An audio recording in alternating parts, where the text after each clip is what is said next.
Lo vamos a conocer en este informe.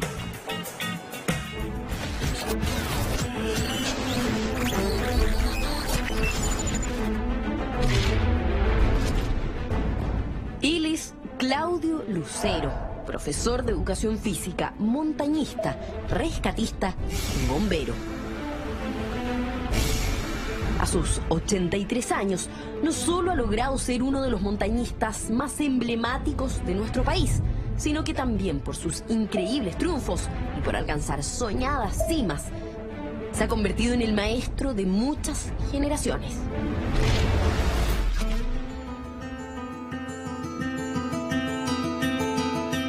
Claudio Lucero fue uno de los fundadores de la Escuela Nacional de Montaña y en 1979 se convirtió en el primer latinoamericano que alcanzó una cumbre de 8.000 metros, al conquistar el Gasherbrum II, ubicado en Pakistán. Años después, y con una carrera en ascenso, en 1992, encabezó la primera expedición chilena al Everest, junto a Rodrigo Jordán.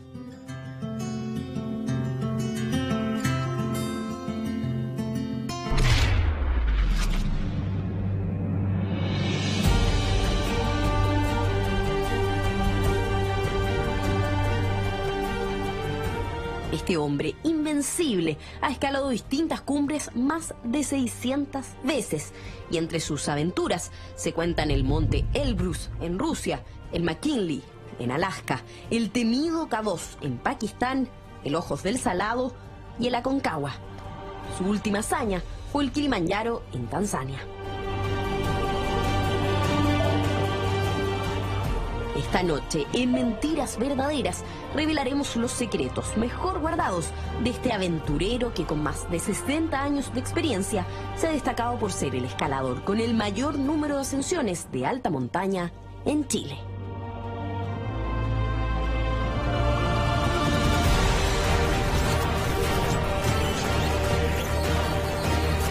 Muy bien, muy bien.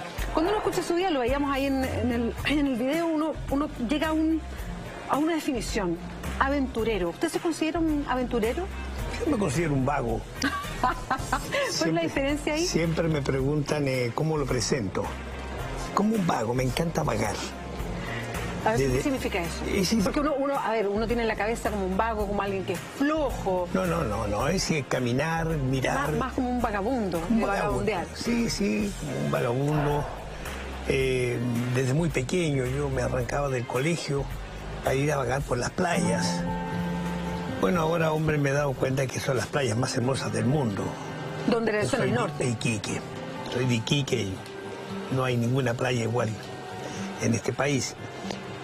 Obviamente mi padre me sorprendía haciéndome la cimarra y me castigaba. Digámoslo así. Y me decía, no vas a ganar nada con andar vagando. A veces los viejos nos equivocamos. He vivido intensamente. A ver, Claudio, vamos por partes. Hay tantas cosas que conversar.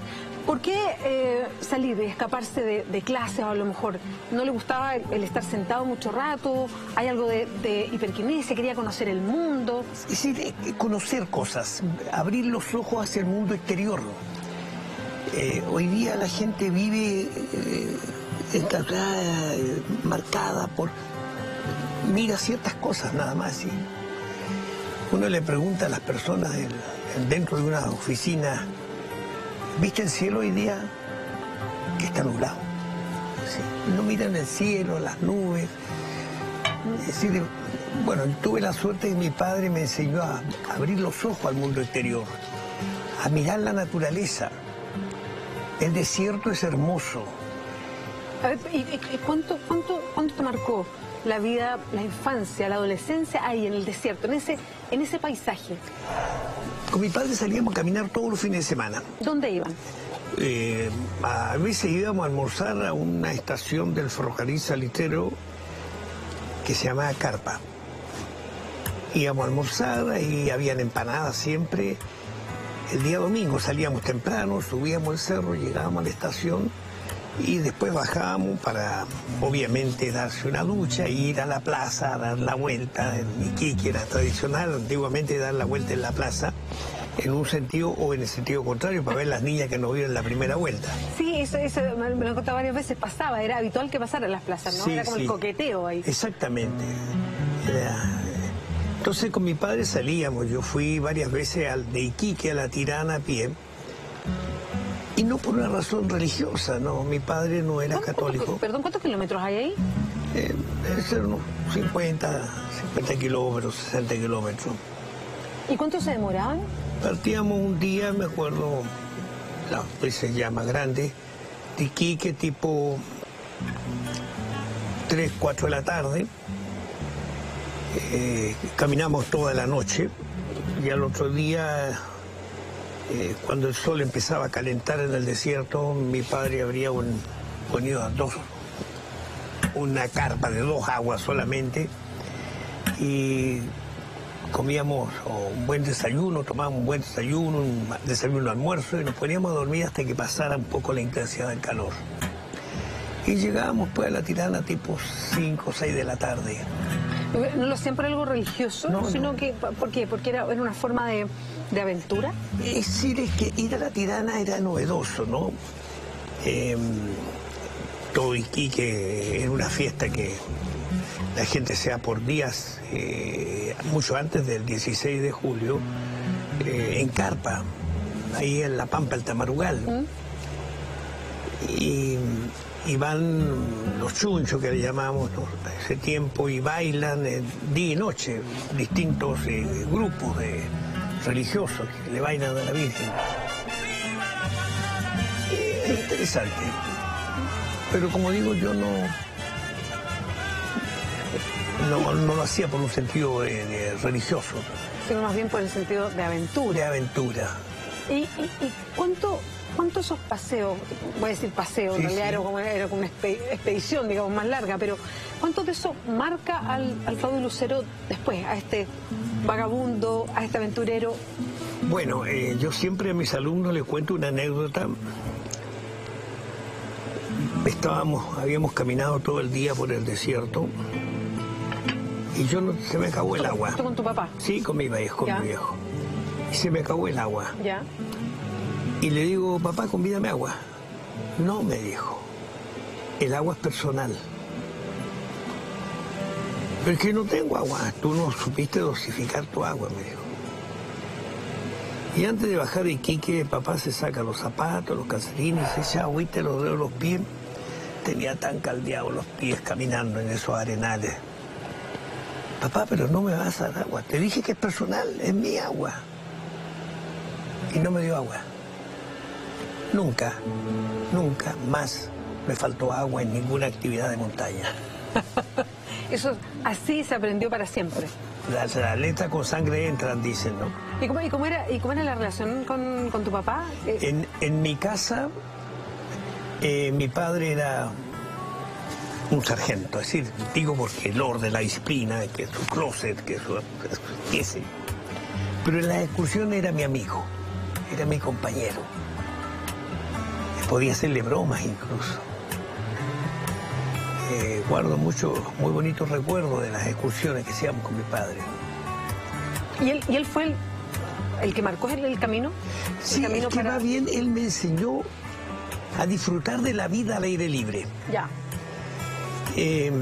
Se habla mucho de que debemos hacer vida al aire libre, pero no es cosa de tomar una micro y ir al Cajón del Maipo. Es decir, necesita todo un conocimiento que mi viejo me fue transmitiendo para ir a los distintos lugares. Yo iba no solo a La Tirana, fui a la quebrada de Tarapacá, a la fiesta de San Lorenzo, porque cada pueblito del interior tiene un santo patrono que se llama. Y una festividad propia. Exactamente. Entonces yo quería ir al lugar, entonces papá me decía, bueno, documentate dónde estás, si encuentras agua, si no encuentras agua, si puedes dar dinero para proveer de alimentos. Es decir, documéntate a dónde vas a ir. Claudio, ¿y cómo llega el montañismo? ¿Cómo es que te empiezas a especializar en montaña, en ascensos? Bueno, yo llegué a Santiago con un poco de temor. ¿Cuándo fue eso? 51. ¿Y tú cuántos años tenías? 17 años, Ya. 18 años. Uno viene con cierto temor que la ciudad es grande, porque uno dice, no, Santiago es una ciudad llena de cogoteros y qué sé yo. Y yo me sentía encerrado en Santiago, porque en Santiago uno no sabe por dónde salir. Yo veía los cerros, pero no sabía cómo llegar. Perdón, ¿por qué llegas a Santiago? Mi padre se vino a radicar a Santiago. Ya. Mi viejo trabajaba en un ferrocarril, que era el ferrocarril inglés, que bajaba de las distintas oficinas salitreras, en Salitre y Iquique. Y en el 50 terminaba ya la concesión, y ese ferrocarril pasaría al Estado. A mi padre le ofrecieron seguir en el Estado, pero él prefirió que le dieran una indemnización. Él tenía interés en venirse a Santiago, comprar una parcela y poner un criadero de aves. Incluso me hizo estudiar a mí, a avicultura. Comíamos todos los domingos pollo porque no supimos nunca hacer capones. Y aquí en Santiago yo me sentía encerrado. Necesitaba caminar, yo iba a la playa, iba a la pampa, es decir, encerrado, ¿qué hacer? Sin conocer a nadie. Mi padre fue bombero toda la vida y yo quería ser bombero. Y dentro del barrio donde estaba, un muchacho tenía un primo que era bombero. Y yo le dije, preséntame al primo. Y me presentó al primo. Y yo me hice amigo de él para que él me postulara en esa compañía. Pero al final, como nos hacemos amigos, a él también le gustaba la montaña y empecé a salir con él a la montaña. Así se generó en ese momento. Claro. ¿Y te ganaste una beca para estudiar montañismo en la Unión Soviética? Sí, pero fue mucho después. ¿Tú ya tenías el sí, yo ya hacía montaña. Yo entré a un club de montaña, ¿ya? El Manque, que significa cóndor. Yo diría que ahí aprendí mis primeros pasos en que los más viejos les iban enseñando a los más jóvenes. Y el año 58 se estaba gestando en Chile la primera expedición a Patagonia. Una expedición que se realizaba con japoneses. Y yo postulé a ir a esa expedición. Muchos me decían que vas a ir si van los capos en esto, o te van a llevar de cocinero. No importa, decía, si van los buenos montañeros voy a aprender de ellos. Y dentro de toda la selección yo quedé en el grupo que iba a Patagonia. Mi primera expedición a Patagonia, el año 58. Fantástico. ¿Cómo fue esa experiencia? Maravillosa, maravillosa. Iba con un grupo de personas que eran la selección de Chile, con japoneses de distintos lugares también. Venía incluso un japonés, Yoshiro Yamakawa, que había estado en los Himalayas. Y fue maravilloso. Mi primera expedición, estar metido en los hielos patagónicos. Subimos el Arenales en esa oportunidad. ¿Cuán distinto era una expedición de ese tipo a cómo sería hoy día? A propósito de los avances tecnológicos, pienso yo, en el vestuario, en el equipamiento, ¿es muy distinto? A ver, sí, es muy distinto porque si una persona se muere de frío en la montaña, muere por hipotermia, es que no sabe de montaña. En general, yo planteo que la montaña es el lugar más seguro donde tú puedes estar. Nadie te va a asaltar, nadie va a pasar con luz roja, nadie te va a hacer daño. Es cierto, yo no sé si lo consideré el más seguro, pero... El más seguro, ni en tu casa estás segura. Salvo que estés enrejada por todos lados, con alarmas eléctricas por todos lados. Pero, no, en la montaña nadie te va a hacer daño. Pero hay que conocer la montaña. Hay que saber de montaña. Y con ellos aprendí. Bueno, y después ya seguí saliendo. Después realicé mi propia expedición a Patagonia, que fue más o menos en 60. Una expedición que para hoy día, después de haber hecho tantas expediciones, sigue siendo la más excitante de mi vida. ¿Por qué? Porque era triunfar o morir. A ver, ¿por qué así? ¿Por qué tan Porque extremo? cuando uno va a un cerro, si las cosas se ponen mal, se devuelve. Aquí un barco de la Armada me dejó en un fiordo en Patagonia. Y había que recorrer 100 kilómetros para llegar al lago Higgins y de ahí salir a Argentina. Si no llegaba al lago Higgins no podía devolverme. Porque Ahí no había vuelta atrás. no había vuelta atrás. ¿Y cuántos iban en esa expedición? 4. Y en esa expedición, como digo, la vida o la muerte era fantástica. Tuvimos que navegar sacando azimut porque no existía GPS, ninguna de esas cosas, con brújula. Y de los 90 días que tuvimos ahí en el hielo, yo creo que tuvimos 4 días, 5 días perfectos. Los demás nos nevaba en la mañana, nos nevaba en la tarde. Pero es lo más excitante que he hecho en mi vida. ¿Y qué se aprende en una circunstancia tan extrema como esa? A conocerse a sí mismo, a saber lo que uno es capaz. Uno nunca sabe lo que es capaz de soportar. Uno siempre tiende a conocer muchas cosas del mundo exterior, pero uno no sabe cuál sería su conducta si le pasa esto o esto otro. No sabe. De hecho, yo cuando le pregunto a las personas cómo te sentirías tú solo una noche en la montaña, cada persona tiene una respuesta diferente. Me daría miedo, no, yo me sentiría bien, no, yo estaría preocupado. Pero ¿quién te va a hacer daño en la montaña? ¿Se da cuenta? Entonces, porque no nos conocemos a sí mismos.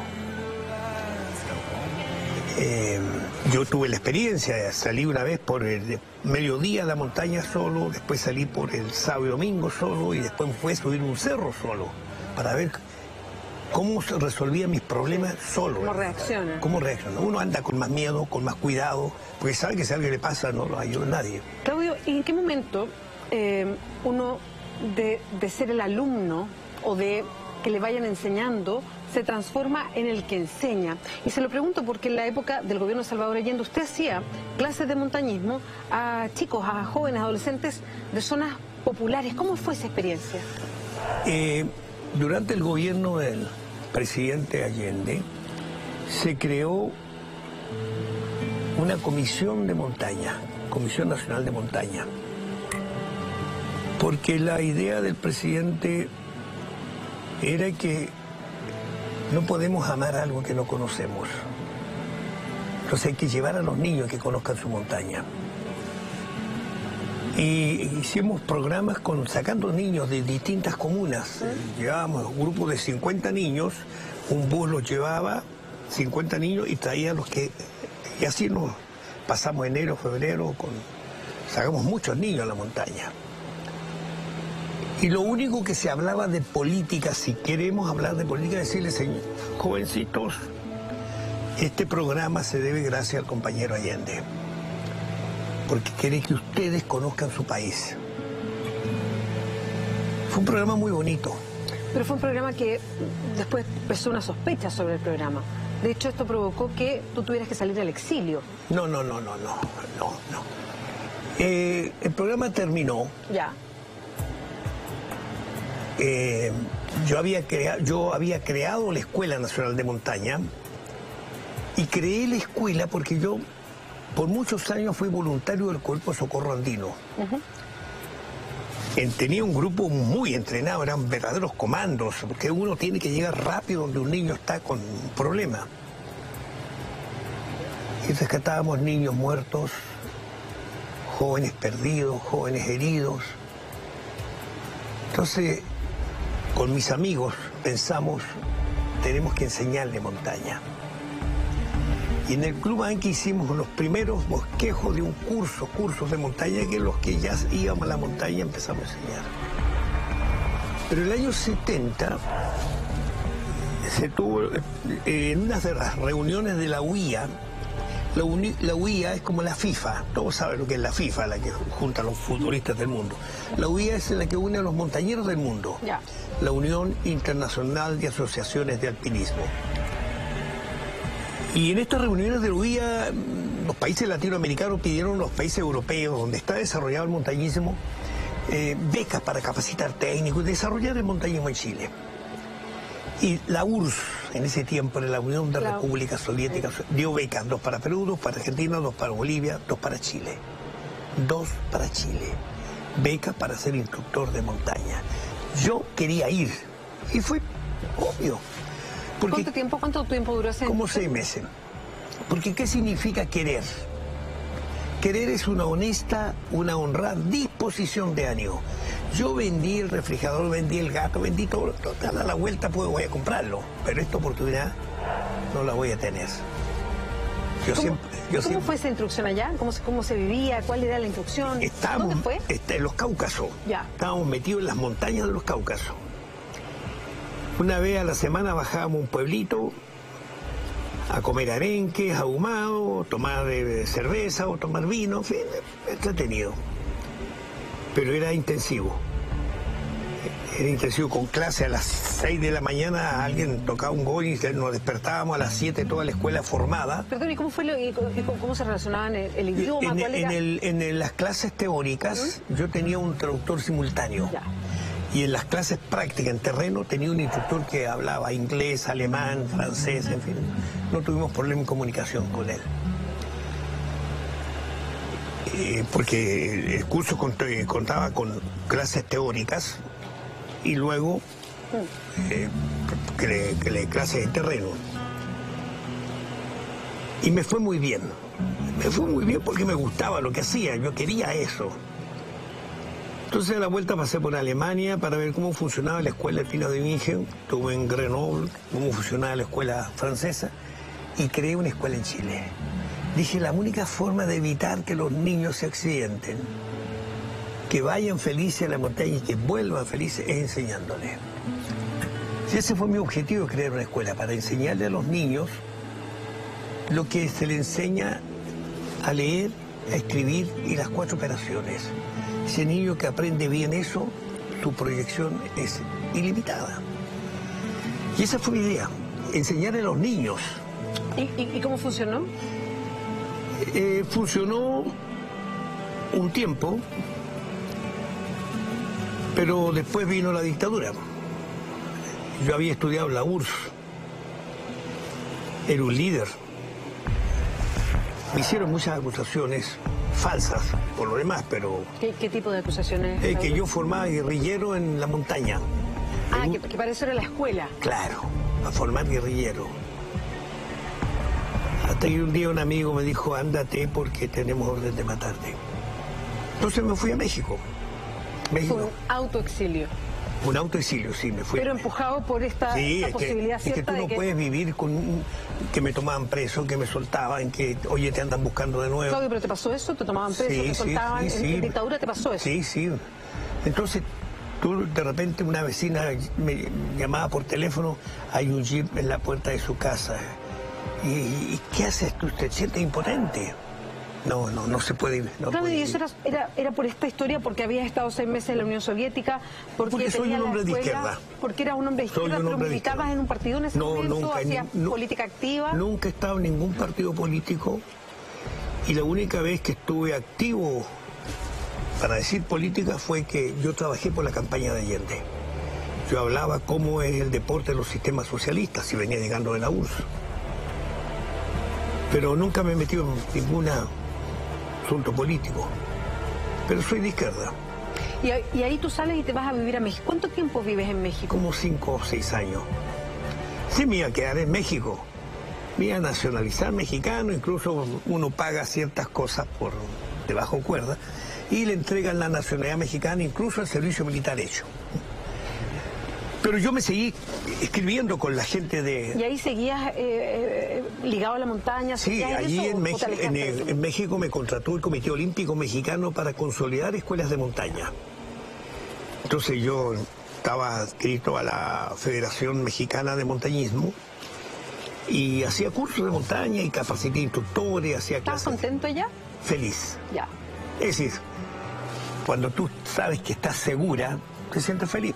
¿Pero echabas de menos venir a Chile? Sí, no hay como su patria. Por muy bien que te traten, yo llegué a tener compadres allá en México, eres un extranjero. Eres un extranjero. Yo añoraba volver a Chile. ¿Y cómo se produjo la posibilidad de volver? Porque me escribieron que ya los cadáveres no pasaban flotando por el río Mapocho, que las cosas se habían tranquilizado. ¿Eso qué año era aproximadamente? 78, ya. 79. Y que el gobierno, que la dictadura había creado un sistema de pronóstico deportivo, el apoya-gol. Y había dinero para el deporte, y me escribe que podemos ir al Himalaya.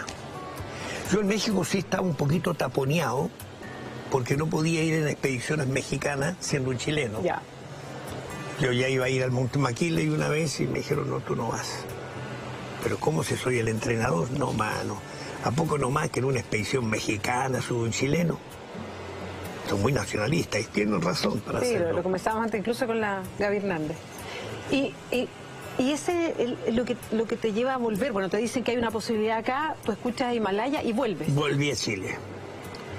Las cosas se habían tranquilizado un poco, pero uno siempre viene con miedo. Ahora, Claudio, ¿en qué instancia se da que en algún momento tú tomas desayuno en un grupo, me imagino, y estaba Augusto Pinochet? ¿El dictador sí, cuándo fue eso? Sí, me recuerdo muy bien porque poco menos que la federación nos obligó a todos. ¿Y eso cuándo fue? Antes de irnos al Gashenbrück. Al primero. Pero ¿esto era una especie de desayuno de despedida para la expedición? Sí, correcto, sí. Era una expedición que íbamos al Gashenbrück la primera vez que un país latinoamericano intentaba un 8000, es decir, ya los argentinos estaban intentándolos también, era una competencia. Y nos citan en La Moneda a tomar un desayuno. Tengo guardada una foto que me mandó Pinochet. Y... Perdona, ¿y te pasó algo cuando te dijeron que iban a tomar desayuno en La Moneda y que iba a estar... Bueno, algunos dijimos yo, pero los que no estamos con este gobierno, no, es que una orden de federación, además que es una cortesía, lo va a despedir el presidente, y, en fin. Y uno, cuando está metido en una institución, debe considerar un factor que es importante, la disciplina. Si a nosotros la federación que nos estaba llevando una expedición, porque ellos estaban consiguiendo los dineros y todo eso, nos pedía como una cosa necesaria, porque el presidente nos iba a despedir, hay que ir. Y fuimos moros y cristianos a ese desayuno, fuimos todos.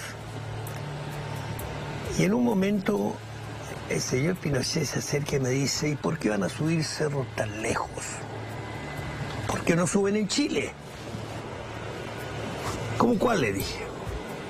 Bueno, el Ojo del Salado. Ah, yo lo subí otras veces. El Tupungato lo subió 2 veces. Y cerro que me nombraba lo había subido, entonces de repente me mira así como diciendo, y se fue. Como que no me creyó. Y le estaba diciendo que la verdad sí, hay muchos cerros que no he subido muchas veces porque a los niños les gusta, quieren ir al cerro. De hecho, Claudio, tú eres instructor, haces las expediciones, eres líder de expedición, rescatista también, a propósito, en algún momento hablabas del Cuerpo de Socorro Andino. Sí. Rescatista también. ¿Tú participaste en el rescate de los rugbyistas uruguayos que cayeron en la montaña? ¿Cómo fue esa historia? Bueno, yo tengo mi propia versión de esa historia. ¿Cómo? Para mí no son héroes. Lo que pasa es que la gente nunca cuestiona las historias. Las cree. Ya. Por algo creen en Dios. ¿Quién ha visto a Dios? ¿Y por qué dices tú que no los consideras héroes? Porque la gente no cuestiona esa historia que cuentan. Yo les digo, ¿en qué sentido? ¿Tú lo cuestionas? ¿En qué la cuestionas? ¿Por qué esperaron 72 días, 75 días para salir? Nunca se ha preguntado eso a la gente. ¿Cómo es posible que en un grupo de muchachos jóvenes, inteligentes, físicamente aptos, nadie se reveló a decir, bueno, ¿qué esperamos si ya escuchamos por la radio que se suspendió toda búsqueda? Yo tomo un animalito, un perrito, aquí en Santiago, y lo llevo a la montaña, y lo suelto en la montaña, y el perro baja. ¿Por qué subieron cerro ellos? Y lo muestran en la película, lo heroico de su travesía por los cerros. ¿Para qué subieron cerro? Porque no bajaron. No cayeron en invierno. Cayeron en octubre, en primavera, y lo sacamos en diciembre.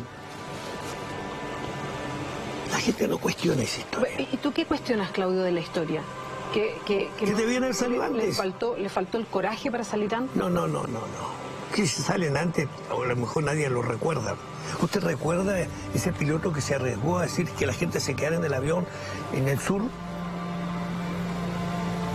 Una historia que fue un héroe, tipo, gracias a él la gente se salvó porque no quería que salieran del avión porque el avión iba a ser encontrado. Nadie se acuerda de eso, porque lo encontraron a la semana. Pero era importante esto de 75 días en la montaña. Perdona, Claudio, no sé si estoy entendiendo bien, pero ¿tú crees que esto fue como de alguna manera planificado? No tengo ninguna duda. ¿De que ellos planificaron esto para...? No, se produjo el accidente. ¿Ya? Se produjo el accidente. Y alguien maquiavélicamente dijo, ¿y si los quedamos? En vez de salir ahora, buscando cómo salir, ¿por qué no subieron el cerro y bajaron los cadáveres para charquearlo y tener carne para otro tiempo? ¿Y cuándo salieron? Cuando se le acabó la carne. Es bien extremo plantearlo así, Claudio. Bueno, porque efectivamente es una... Ese es mi punto de vista. Sí, que puedo porque la versión oficial es, bueno, gente que no tiene experiencia en montaña, en una situación muy extrema. De hecho hubo, como usted mismo dice, canibalismo, o sea, aprovecharon de alimentarse porque no tenían cómo alimentarse y de esa manera sobrevivieron de los cadáveres de eso es atávico, eso viene en el ser humano, mijita. En el ser humano viene una dosis de canibalismo. Si no lo hacemos, es porque por cultura. Usted dice que es por ese instinto de supervivencia. Tuvieron la misma conducta de los antropófagos de las islas más perdidas en la Polinesia. No se comieron a sus víctimas ni las manos, ni la cara, ni los pies. Los caníbales hacen lo mismo. Pero, Claudio, ¿no es extremo pensar que alguien puede planificar algo así, estar en una situación tan extrema y planificarla para... Pero lograron el éxito. Hasta el día de hoy. Este éxito, este recuerdo permanente. Pero lógico, lograron el éxito. Ahora sus libros se han vendido en todos los idiomas. Sus películas tienen... Claro, lograron el éxito. ¿Quién se acuerda que una vez los chilenos subimos el primer 8000 en América? ¿Quién recuerda que los muchachos de la Católica fueron los primeros en subir el Everest?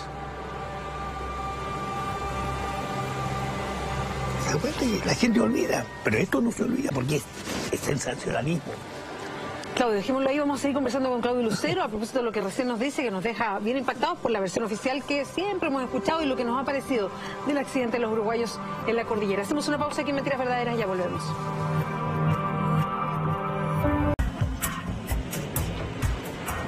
Sigues en, iba a decir entrevista verdadera, me pillaron. Mentiras Verdaderas.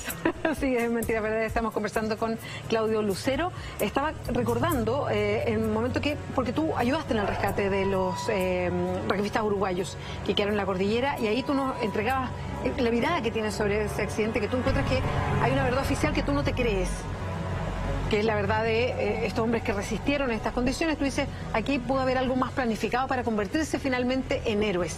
¿Tú has hecho pública esta versión? ¿Las has contrapuesto? Porque me imagino que habría una reacción uruguaya feroz frente a esto, porque para ellos son héroes nacionales. Sí, seguramente, y se lo hizo algunos uruguayos. ¿Se lo has dicho? ¿Y qué te han dicho ellos?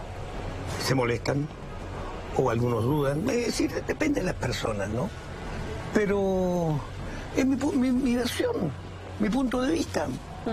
¿Y tú participaste en ese rescate? Sí, yo incluso me quedé de un día para otro. Ah, perfecto. ¿Cómo fue eso? ¿Qué te acuerdas de esos momentos? Mira, es un espectáculo dantesco.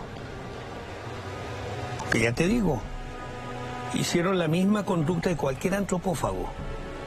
No se comieron las manos, los pies de sus víctimas y las cabezas tampoco.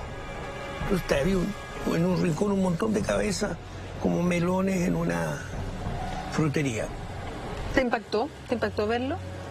Al principio sí, yo tomé muchas fotos ahí para mostrárselo a los muchachos que íbamos a llevar después a sepultar los huesos que quedaban. Que no quedaba nadie entero. Las únicas personas enteras que estaban ahí era la señora de Metol, la madre y la hermana de Parrado, que no las tocaron. Y que lamentablemente estaban casi como en una mesa de glaciar. A la vista, a la vista. Claudio, ¿cómo se enteran ustedes que está esa señal, de que ellos están, que alguien los encontró y que hizo contacto y que parece que están vivos? No, ellos mandaron, ellos se rescataron solos. No, sí, claro, ellos bajaron, le avisaron a un arriero. El arriero va a dar el mensaje y me imagino que después le llega a ustedes para montar todo el operativo de rescate. Nosotros estábamos preparados para eso. Pero les sorprendió el aviso, ¿no? Pues ya se había terminado, se sospechaba que estaban todos fallecidos.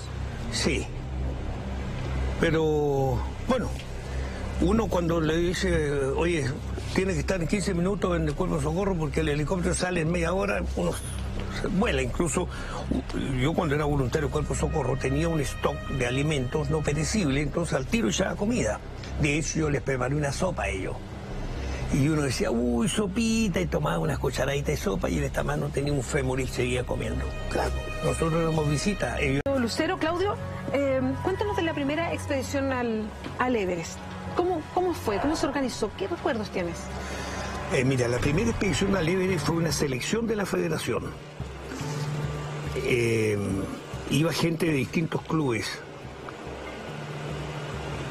Éramos todos superestrellas, los mejores de Chile. Sí, porque fue la selección así. La selección. ¿Desde hacía tiempo que estaban intentando esto? No, primera vez que íbamos. No, sí, pero te digo que desde hacía tiempo que estaba la inquietud por ir, de ver si se podía organizar. Es decir, después que logramos subir el primer 8000, ¿ya? Nos dijimos, ¿Ese cuál bueno, es? El Haschenbrunn. ¿Ya? Dijimos, bueno, ahora vamos al más alto. 8035 tenía el Haschenbrunn. Tiene, en cambio, el 8848, el Everest. Y la federación se motivó más y entonces empezamos a trabajar por el Everest. Y se preparó una selección de distintos clubes, la mayoría eran de Santiago. Ahora, ¿todos se conocían o no? No. Yo ahí una vez recuerdo que bajé de uno de los acarreos que uno sube y bajas y llego en mi carpa y encuentro a un muchacho que yo no lo conocía. Oye, pero ¿cómo nos mete este gallo en mi carpa? Digo yo. No, es que tú eres el que más sabe de primeros auxilios y está muy mal. O sea, nunca había salido a la montaña con ellos. ¿Y, perdón, qué le había pasado? Estaba con mal de montaña. Ya. ¿Qué eso, por el efecto de la presión, de la falta de oxígeno? Sí, estaba mal. Me costó mucho ponerle el oxígeno, el poco oxígeno que teníamos, para que se recuperara. Pero fue un fracaso esa expedición. Todos eran superestrellas, todos querían llegar a la cumbre, entonces, al final, fracaso. ¿Pero por qué? ¿Por eso mismo? Porque, a ver, y aquí te pregunto, porque yo no sé, porque aquí tienen que operar como cuerpo y no operaron como cuerpo. Pero evidente. Ya. Es como en el equipo de fútbol, todos quieren meter el gol de la victoria. Es lícito que el que mete el gol de la victoria es el que se va a sentir feliz, pero ¿por qué no le pasamos la pelota al que tenga la mayor posibilidad de la cumbre, del éxito, de meter el gol? Éramos un grupo de los mejores montañeros de Chile. Nunca fuimos un equipo. Y ese fue el fracaso. Y esos fracasos nos fueron enseñando que además de las habilidades técnicas que debe tener cualquier persona para un trabajo, necesitamos valores. Valores. Hacer el trabajo de excelencia, ser responsable, ser respetuoso, ser leal. Valores. ¿Y eso faltó? No se fue leal, era competencia, los egos personales. Eso faltó en esa expedición y eso es lo que falta en Chile hoy en día. Yo hoy día dije el otro día en una universidad, las universidades chilenas son buenas. Buenas, están certificadas por Estados Unidos, Holanda, Bélgica, Francia, en fin. Pero quiero señalar que la colusión de los pollos, de los pañales, del papel higiénico, de la farmacia, no la hicieron los sindicatos. Son buenos técnicos, saben cómo ganar dinero. Pero ¿dónde están los valores? ¿Dónde están los valores de esta sociedad? Estamos a diario viendo por qué la gente no quiere votar, no quiere las elecciones, no quiere nada con la política. ¿Por qué? Porque ve que no hay valores. Ahora, Claudio, pero yo entiendo eso, entiendo muy bien la relación respecto a hacer el colectivo, a mirar lo solidario y no la competencia personal o el individualismo, entiendo esa discusión de fondo. Pero cuando un equipo, me imagino que se opera en equipo, cuando se va a una expedición que debe ser muy compleja, estamos hablando de todas estas montañas que son muy altas, que son hitos mundiales y son complejas, claro que ahí funciona un cuerpo de equipo, pero me imagino que también hay una rivalidad interna respecto a, lo pregunto, pero uno se imagina, ¿quién hace cumbre primero? ¿Quién llega efectivamente a la cumbre y quién termina siendo apoyo? ¿Pasa eso siempre o no? Es posible, sí pasa. De hecho, cuando se subió el Everest, después de 10 años trabajando por esa montaña, después de haber hecho 3 intentos, yo no lo subí. Pero que tú debías haberlo subido, me dice mi compañero. ¿Y eso fue una decisión propia? No, es una decisión propia. Yo podía haberle dicho a los muchachos, no, muchachitos, yo los formé a ustedes, tengo derecho a subir. O podía haberle dicho, yo soy el más viejo, tengo derecho a ascender. No es que algunos quieren ascender por antigüedad y no por capacidad.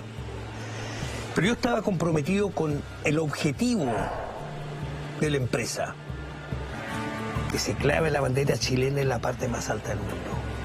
Las condiciones del tiempo son malas, las ventanas de buen tiempo son cortas. ¿Quiénes tienen que ir? Lo más rápido.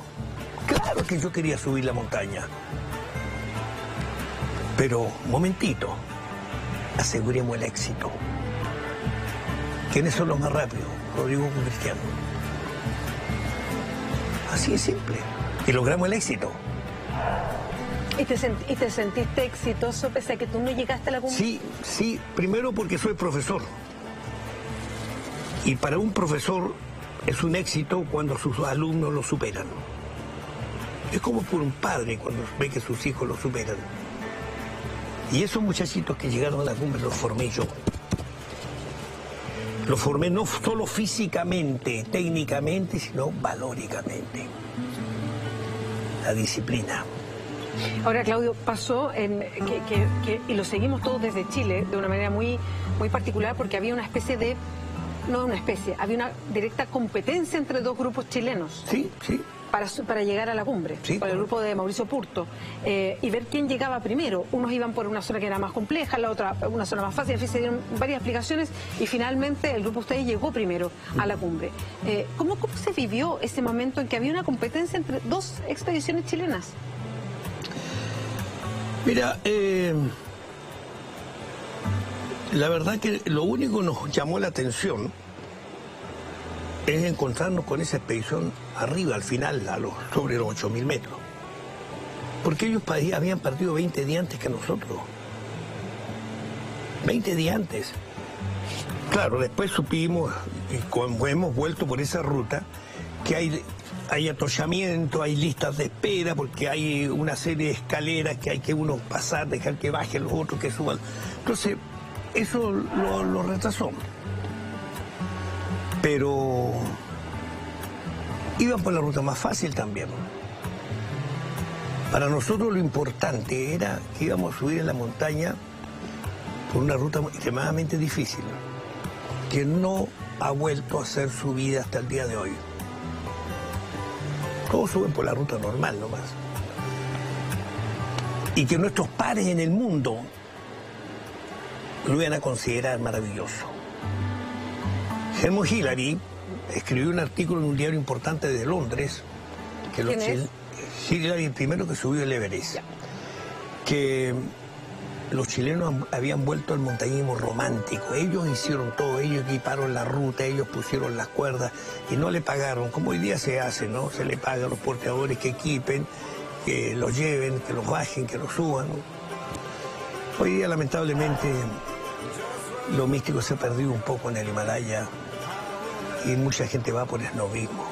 Bueno, yo te iba a preguntar eso. Hoy día hay, se conocen porque son historias que se cuentan de millonarios que pagan millones en empresas para llegar y darse como, lo voy a decir así, suena feo porque igual es subir el Everest, ¿no? Pero es como el fetiche de yo llegué a esta altura gigante. Sí. ¿A eso te refieres? Sí. ¿A eso de que se pierde, de que se transforma de repente algo en una especie de negocio? más que en algo que tiene que ver con el amor a la montaña, con lograr, con un logro personal? Hay una mezcla, ¿no?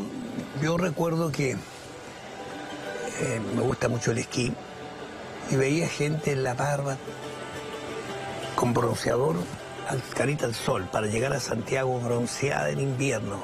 Es que estuve esquiando, como que le dan un estatus. Y hoy día el montañismo ha sido algo que es una fuente de negocio. Lo veía hoy día en un programa de televisión que el Cajón del Maipo, mostraban el Cajón del Maipo. No mostraron nada interesante, mostraron nada más que hacerle publicidad a los negocios que hay en el Cajón del Maipo. Seguramente los negocios le pagaron a ellos para que hicieran ese reportaje al Cajón del Maipo, porque en el día se puede ir a comer, qué sé yo. Pero, entonces, hoy día el montañismo es una fuente de trabajo. Y por eso es que lamentablemente fracasó la escuela de montaña. Porque para mí el ideal era enseñarle a los niños. Pero costaba que el papá le pagara el curso. Claudio, tengo que hacer una pausa, pero te quiero dejar una pregunta. A propósito de lo mismo que estamos conversando, lo mismo que estás detallando respecto a lo que vamos a hablar de montañismo comercial versus montañismo romántico. Fue noticia en Chile un ascenso que planificó el empresario Andrónico Luksic. ¿Cómo miras ese tipo de situación donde uno ve cuánto hay de una empresa, de una idea de alguien que puede poner la luca sobre la mesa para lograr un ascenso? Pero no me digas ahora, vamos a hacer una pausa aquí en Mentiras Verdaderas, ya volvemos.